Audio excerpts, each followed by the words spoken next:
ko. Hinawan. Native mangoes. Oh, maliliit. Ito yung sinasabing maliit pero masarap. Diba? Ayan. So, pwedeng slice ng pagganito. Kitkitin. Kitkitin ang buto. Ayan. Sarap O pwede rin na. Reminiscing O, pwede, the past. ayan. Reminiscing the past. Eating the present. And O sige na. Balatan mo na, ma'am. Tingnan natin kung paano binabalatan ng mga native ganyan lang mangoes yung na yan. kasimple, oh. Sige. And then, ganyan na. Sige. Sarap. May childhood. Wow.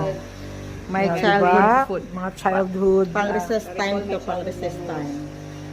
Ganyan na yan. Sino makaremember na before going to school, magdaan-daan sa gilid-gilid, Sa gilid ng kalsada. Sa mangga ng kapitbahay. sa daan. Yan, ganyan ang And pagbalat. then, Kung gusto mo talagang kumain na Ganyan lang, kasimple. isang Kagkit-kit. buong mangga talagang gusto mong kainin. Wow. No, no. Ang ayaw magkit-kit, pwede naman ganyan lang. Oh. Scrape lang. And then, get the juice. Then, kain. Diba? Tamis, oy. Kasi native mango ito.